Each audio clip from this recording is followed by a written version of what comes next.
Becky era una adolescente reservada, llena de sueños y con todo un futuro por delante.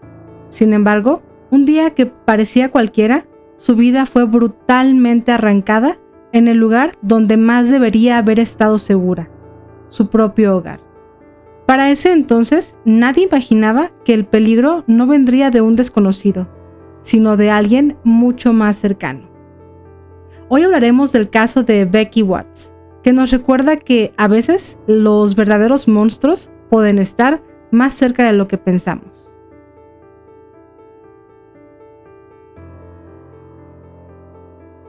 Rebecca Mary Watts, conocida por todos como Becky, nació el 3 de junio de 1998 en Bristol, Inglaterra.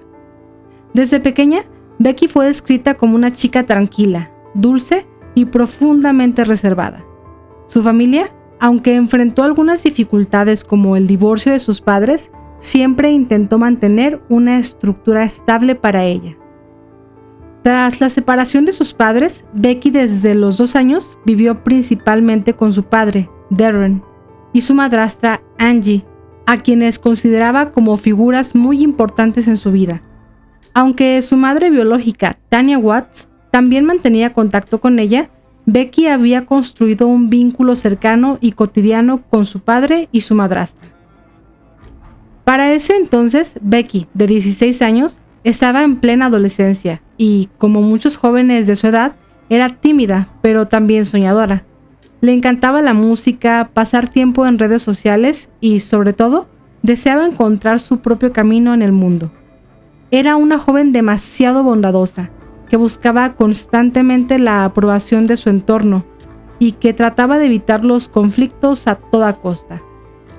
Desde pequeña, Becky Watts había enfrentado una batalla silenciosa que muchos desconocían. Diagnosticada con escoliosis, una condición que curvaba su columna vertebral de manera anormal, Becky vivía con una inseguridad constante que afectaba profundamente su autoestima. Para ese entonces, en su adolescencia, los cambios físicos se volvían demasiado evidentes. Y, como suele suceder cruelmente en las escuelas, su diferencia fue utilizada como motivo de burla. Becky, que era una joven sensible, sufrió acoso escolar, lo que la llevó a aislarse aún más del mundo exterior. Sin embargo, en ese momento, ella encontraba refugio en su familia, en su padre Darren y en su madrastra Angie, quienes la apoyaban incondicionalmente y la impulsaban a ver su propio valor. Becky también contaba con el apoyo de su novio, cuyo nombre se reserva por motivos de seguridad y protección a menores. Su noviazgo llevaba apenas unos meses y era aprobado y supervisado por su padre y su madrastra. En ese momento su vida parecía transcurrir como la de cualquier adolescente promedio, entre los estudios, los amigos y aquellos sueños por cumplir. Nadie podría haber imaginado que la mayor amenaza para Becky no provenía del exterior, sino de alguien demasiado cercano. La vida familiar de Becky, aunque estable en apariencia, tenía complejidades silenciosas que, para ese entonces, no todos percibían. Becky compartía su hogar en Bristol con su padre Darren y su madrastra Angie.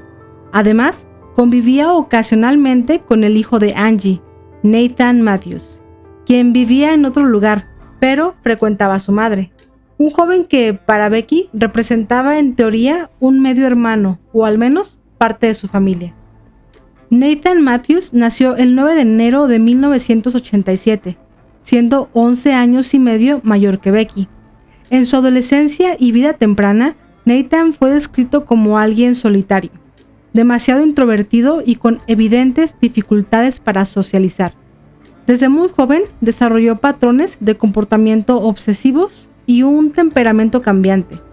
Profundamente inseguro y con un historial de problemas para controlar sus impulsos, Nathan no encajaba del todo ni en la escuela ni en su círculo familiar. Nathan, de 28 años en ese entonces, mantenía una relación sentimental con Shona Hoare, una joven de 21 años. Nathan comenzó su relación con Shona cuando ella tenía solo 14 años y él 21. Una clara y alarmante señal de lo perturbado que estaba Nathan al tener una relación con una menor de edad. Shona tenía un pasado bastante complicado. No conoció a su madre y fue abandonada en asistencias de ayuda social hasta que un día decidió no regresar más. La relación entre ellos estaba marcada por dinámicas de poder desequilibrados, comentarios morbosos e incluso mensajes inquietantes sobre violencia, como se revelaría más tarde.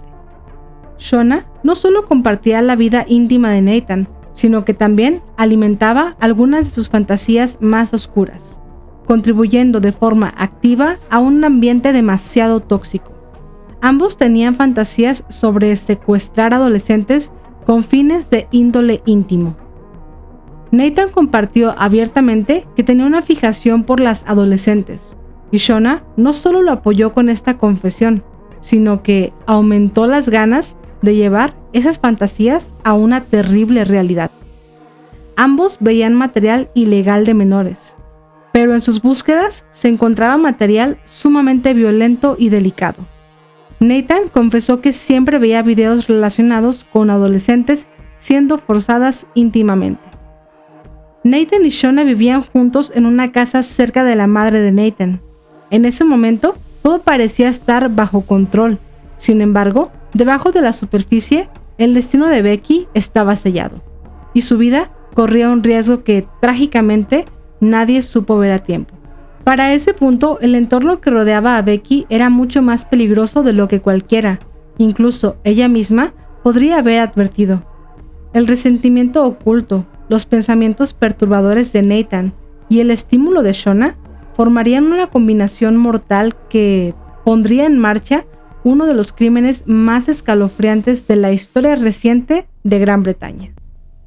Desde que Becky Watts y Nathan Matthews compartían el mismo hogar, su relación había sido distante, marcada por la incomodidad silenciosa. Aunque para ese entonces Becky lo consideraba parte de su familia, lo cierto es que su convivencia estaba lejos de ser cercana. Becky era una adolescente alegre, llena de aspiraciones, que buscaba espacios propios y privacidad, mientras que Nathan era reservado y con tendencias controladoras. Parecía resentir su presencia. Nathan peleaba constantemente con Becky, buscaba el mínimo detalle para intentar regañarla por su actitud. Para ese punto, cualquier contacto entre ellos era breve, incómodo y a menudo evitado. Nathan desarrolló una negatividad hacia Becky. Se sentía perturbado por su creciente independencia, su confianza y su evolución de niña a adolescente. En ese momento, nadie en el hogar podía imaginar que detrás de su aparente silencio se gestaba una acumulación de celos, frustración y pensamientos oscuros. Demasiado atrapado en sus propios impulsos, Nathan comenzó a ver a Becky no como una hermanastra, sino como un objetivo. Nathan Matthews fue preparando el camino para poder llevar a cabo una fantasía que tenía junto a su novia Shona: secuestrar a una adolescente con fines de abuso íntimo. Su mente estaba demasiado alimentada por satisfacer esa fantasía. Profundamente perturbado, fue el resultado de una planificación previa que, para ese entonces, ya había madurado en su mente durante meses. Obsesionado con controlar y silenciar a Becky, Nathan comenzó a idear un plan que, en su mente distorsionada, le permitiría recuperar una sensación de poder que sentía que perdía. Para ese punto, Nathan había preparado materiales específicos: guantes, una máscara de Halloween, cinta adhesiva, esposas e incluso un taser para paralizarla. Registros de cámaras de seguridad reflejaron a Nathan y Shona en una tienda comprando los materiales mencionados. Nada de lo que estaba por hacer surgió de manera improvisada. En ese momento ya había trazado un método para inmovilizarla rápidamente, asegurándose de que no pudiera pedir ayuda ni defenderse. El 19 de febrero del 2015 amaneció como cualquier otro día en la casa de la familia de Becky Watts, en Bristol. Nathan Matthews, de 28 años, había elegido esa mañana en particular. Sabía que Becky, de apenas 16 años, estaría sola en casa, y fue en ese momento cuando decidió actuar. Nathan subió silenciosamente hasta la habitación de Becky. Llevaba consigo los objetos que había preparado. De pronto, en su dormitorio, sorprendió a Becky, que apenas tuvo tiempo de reaccionar. Nathan intentó someter a Becky aplicándole la cinta sobre la boca y la nariz para silenciarla. El forcejeo fue brutal, aterrador. Becky, demasiado asustada, luchó desesperadamente por su vida. Sin embargo, Nathan, decidido a no dejar cabos sueltos, ejerció tanta fuerza que terminó asfixiándola.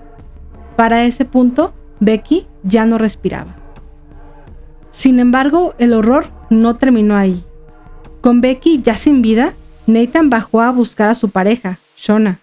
Colocaron el cuerpo de Becky dentro de una maleta y luego se la llevaron en el carro hacia su casa. Juntos comenzaron una serie de actos indescriptibles. Como mencionamos, el propósito era de abuso íntimo. No se sabe exactamente qué fue lo que le hicieron a su cuerpo sin vida, ya que no se pudo comprobar el tipo de abuso de esa índole debido a las condiciones en las que luego encontrarían a Becky. Continuando con la narración del día de los hechos, Nathan y Shona envolvieron el cuerpo de Becky en bolsas y, utilizando una sierra de mano y herramientas que habían comprado en una tienda cercana, la desmembraron. La crudeza y frialdad de sus acciones fue estremecedora. Demasiado atrapados en su plan, empaquetaron cuidadosamente los restos de Becky en bolsas de viaje y maletas, planeando deshacerse de ellos en días posteriores. Afuera, el mundo seguía girando, sin saber que en esa casa el horror más inimaginable había ocurrido. Tras el asesinato de Becky, Nathan Matthews y Shona Hoare actuaron con una frialdad profundamente perturbadora. Para ese entonces, se habían convertido en cómplices de un crimen brutal que intentaban ocultar a toda costa. Durante la tarde del día del asesinato, Nathan y Shona continuaron su vida diaria como si nada hubiera ocurrido. Incluso fueron a un restaurante de comida rápida por la tarde. Fueron vistos sonriendo y actuando con normalidad. Para ese punto, el cinismo de sus actos era demasiado escalofriante. Mientras tanto, el padre de Becky y su madrastra Angie, la madre de Nathan, comenzaron a recibir llamadas de amigos de Becky preguntando por ella, debido a que no respondía a los mensajes. Alarmados, fueron a su casa y Becky no estaba por ningún lado. Luego, Angie le marcó a Nathan para preguntarle si sabía algo de Becky, a lo que él comentó que esa mañana él y Shona habían ido a su casa y que, distraídos en la cocina, solo escucharon azotar la puerta de la entrada, asumiendo que Becky había salido. Con esta información, Darren y Angie reportaron la desaparición de Becky, iniciando así una intensa búsqueda policial en toda la ciudad de Bristol. Durante la desaparición de Becky, todos sus familiares y amigos cercanos fueron interrogados, incluyendo a su hermanastro Nathan y a su novia Shona. Se podía ver cómo Shona especialmente se reía o hacía bromas sin sentido. Parecía que no tenía conciencia de la gravedad de que Becky aún seguía desaparecida. Esto alarmó a los detectives, sobre todo lo bien armada y perfecta declaración que dieron ambos, lo cual representaba una planeación para no cometer errores. Sin embargo, los investigadores no podían actuar de manera inmediata. Debían esperar a encontrar evidencia para poder seguir construyendo el caso. Los detectives tenían claro que no era un caso en el que Becky se hubiera escapado de su casa. Su novio no tenía idea de dónde estaba. Su mejor amiga tampoco sabía nada de ella. Además de que Becky no se llevó su celular ni su laptop, lo cual es un indicativo de que no se había ido por su propia voluntad. Los peritos comenzaron a hacer investigaciones en la casa y especialmente en el cuarto de Becky. Registraron su celular y laptop, pero no encontraron nada. Después de 9 días de la desaparición de Becky, los forenses más equipados encontraron unos rastros de sangre cerca del cuarto de Becky y una huella impregnada que había sido limpiada parcialmente. Los expertos lograron pedir que se mandara a analizar. Con esta información, los investigadores volvieron a interrogar a la pareja. Shona dijo que se sentía mal por Angie, porque quería a Becky como si fuera su propia hija. En cambio, Nathan, cuando fue cuestionado sobre cómo describiría su relación con Becky, dijo que no le caía particularmente bien, porque no le gustaba la manera en la que a veces le respondía a su madre. En ese punto, las pruebas hechas por los forenses de la huella dactilar manchada de sangre resultó coincidir con Nathan, y la sangre coincidía con la de Becky. Para ese punto, la desaparición de Becky Watts generó una gran conmoción. La policía de Avon y Somerset desplegó una búsqueda exhaustiva. La comunidad de Bristol también se volcó en ayudar, repartiendo carteles, compartiendo información en redes sociales y colaborando en operativos de rastreo. En ese momento, la esperanza de encontrar a Becky con vida seguía viva. Sin embargo, las primeras pistas comenzaron a señalar algo profundamente inquietante. Los oficiales notaron que Nathan Matthews, su hermanastro, mostraba un comportamiento inusualmente evasivo durante los interrogatorios. Ya con los resultados de la huella dactilar que coincidía con Nathan, la policía decidió registrar la casa donde vivían Nathan y su novia Shona. Para esto habían pasado 12 días de la desaparición de Becky, cuando, durante una inspección profunda en la casa de Nathan y Shona, descubrieron en un cobertizo cercano varias bolsas de basura, maletas y cajas de plástico que contenían restos humanos. El hallazgo fue devastador. Se confirmó que los restos pertenecían a Becky Watts. La joven había sido brutalmente asesinada a manos de alguien a quien conocía. Profundamente afectados, los agentes entendieron que el crimen no había sido un acto impulsivo, sino un asesinato planeado y cuidadosamente encubierto. Nathan Matthews fue arrestado casi de inmediato. En su primer interrogatorio, confesó haber sido el autor del crimen, aunque intentó minimizar su responsabilidad describiéndolo como un intento de asustarla, que se salió de control. Nathan confesó: había planeado una idea para asustar a Becky y secuestrarla. Quería secuestrarla para enseñarle una lección. Creía que era egoísta y su comportamiento con mi madre era un riesgo para su salud. Había pensado en llevarla a una área boscosa y asustarla, diciéndole que debería empezar a tratar mejor a las personas, amenazándole con que esto podría volver a pasarle o incluso peor. Luego, más tarde, ese mismo día, Nathan presentó una declaración por escrito por medio de su abogado, diciendo lo siguiente: yo, Nathan Matthews, acepto que soy responsable de la muerte de Rebecca Watts. El 19 de febrero del 2015, acudí a su domicilio en Bristol, junto con mi novia Shona Hoare. En mi coche llevaba una bolsa grande, un dispositivo de aturdimiento, esposas, cinta adhesiva y una máscara. Había desarrollado la idea de asustar a Rebecca, secuestrándola. Quería asustarla y darle una lección. Creía que era egoísta y que su comportamiento hacia mi madre representaba un riesgo para su salud. Unos minutos después de llegar, Shona dijo que quería un cigarro y salió al jardín.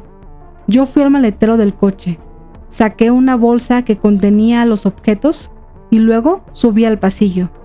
Antes de tocar la puerta de Rebecca, ella respondió: ¿qué?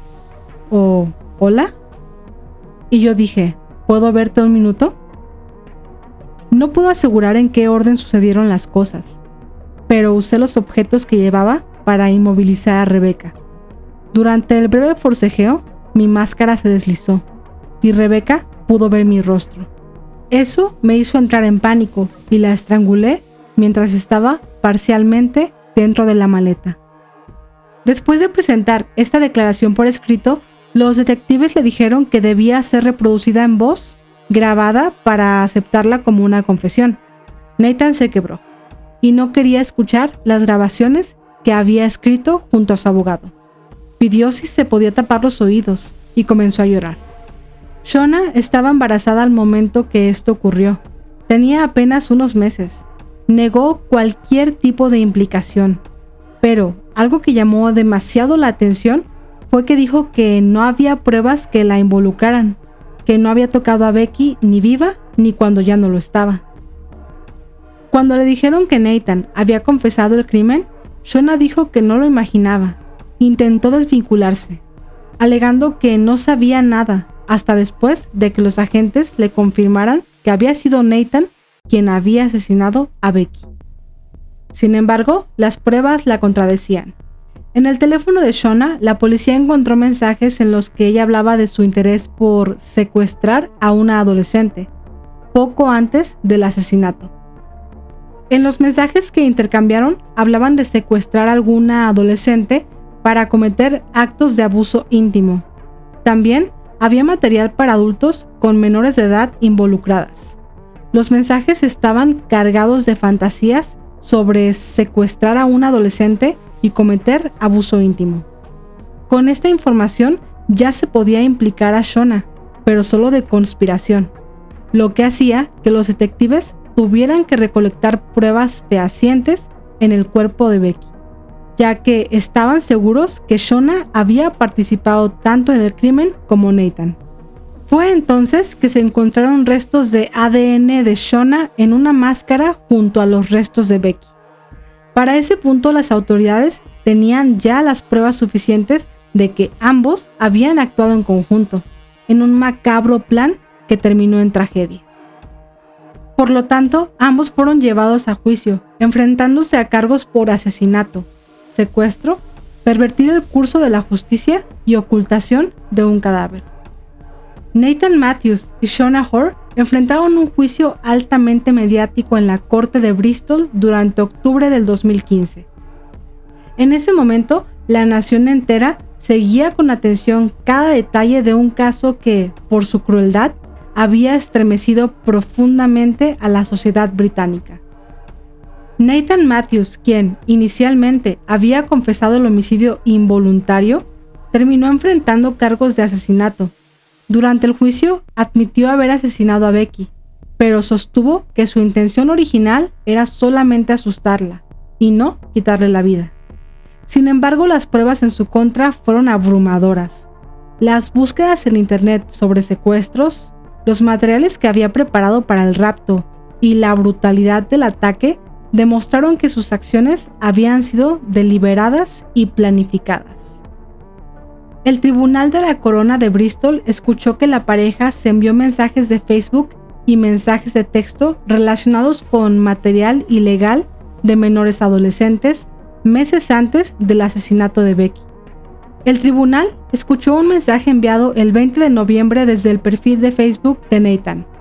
¿Acaso estoy grabando a adolescentes rubias? Se informó al jurado de los mensajes de texto intercambiados el 9 de diciembre que decían: tráiganme a 2 adolescentes guapas. Y una respuesta por parte de Shona diciendo: sí, las secuestraré de la escuela. Otro mensaje por parte de Shona decía: acabo de entrar a un supermercado y vi a una chica muy guapa, como de 16 años. Casi la dejo inconsciente para llevármela a casa. La doctora Cook describió haber revisado una maleta que contenía restos humanos envueltos en varias capas de bolsas de plástico transparente, cinta adhesiva y plástico azul grueso.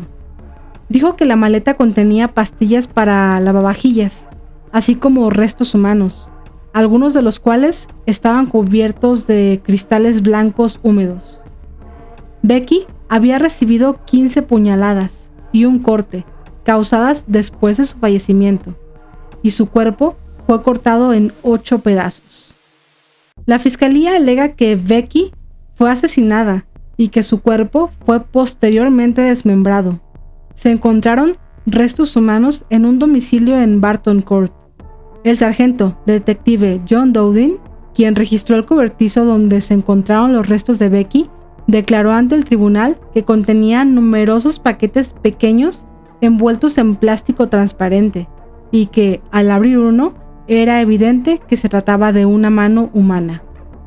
El acusado, Nathan, admitió sentirse constantemente frustrado íntimamente.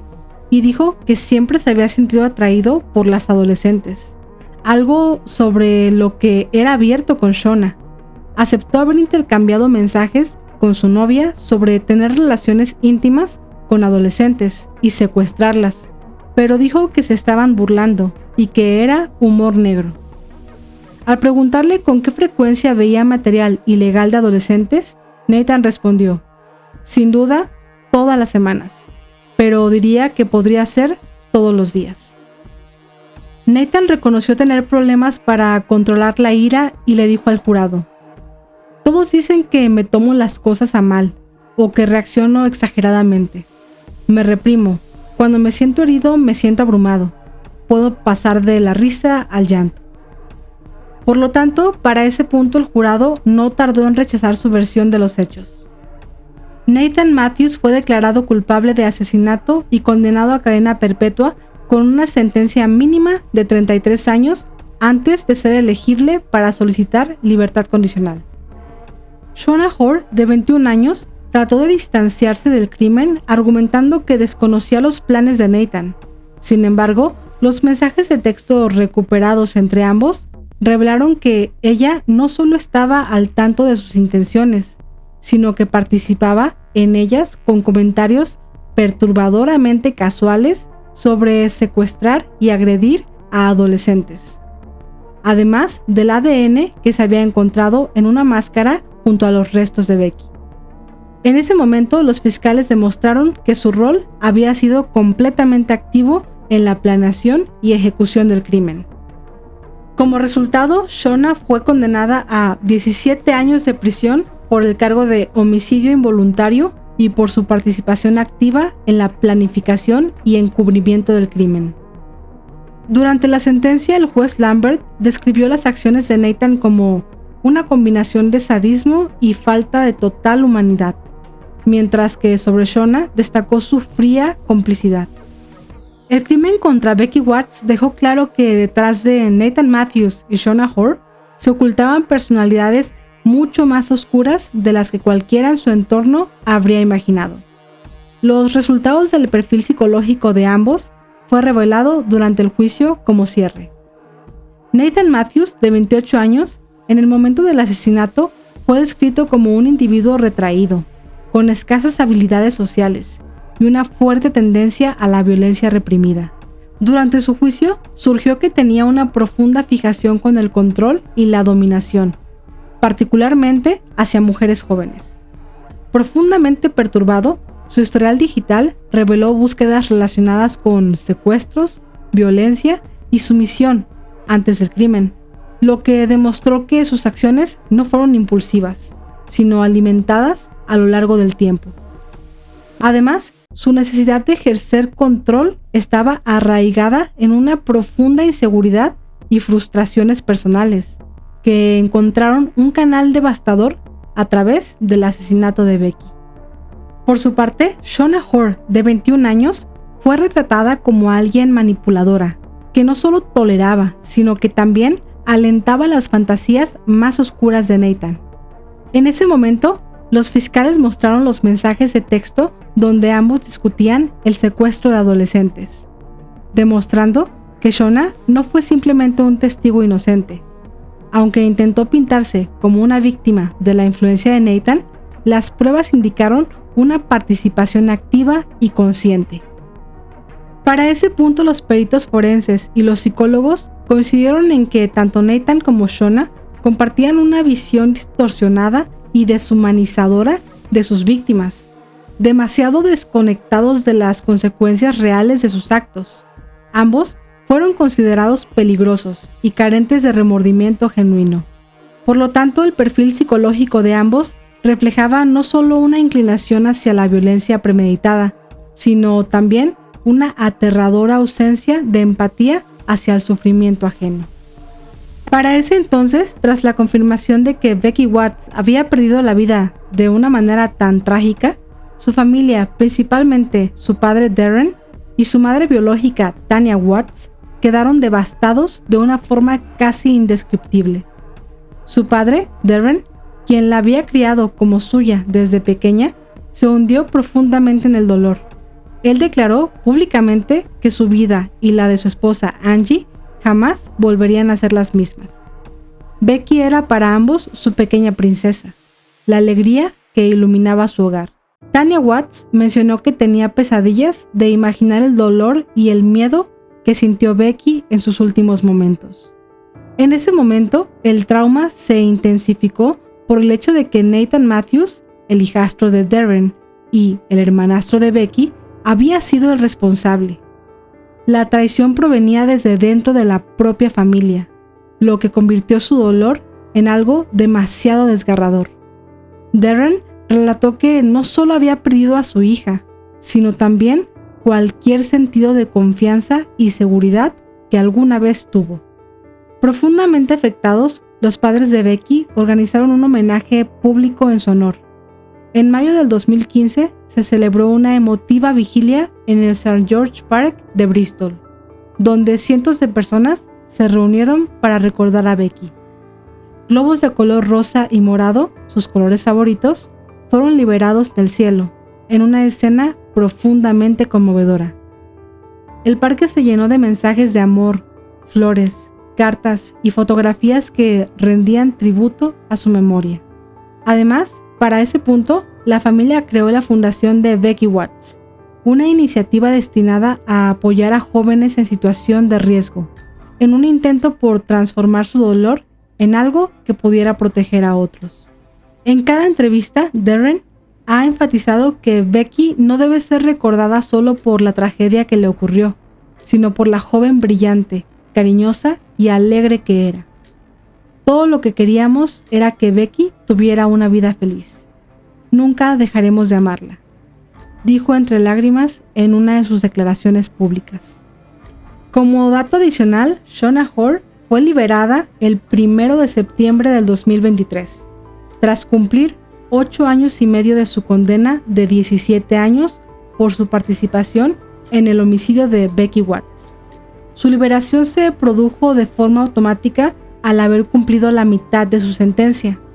Conforme a las leyes británicas, como tuvo una sentencia determinada, es decir, no fue condenada a cadena perpetua, solo con cumplir la mitad de la sentencia es suficiente para salir sin necesidad de revisión por parte de la Junta de Libertad Condicional.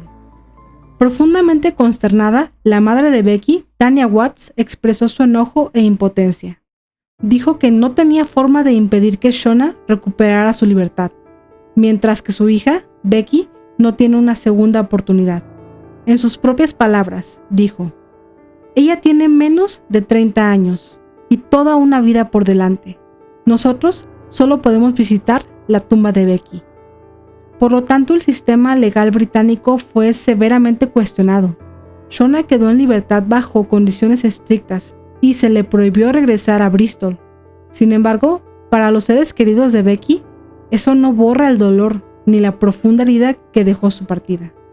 En ese momento, la noticia no solo reabrió el caso en los medios, sino también el duelo que, para la familia Watts, jamás terminó.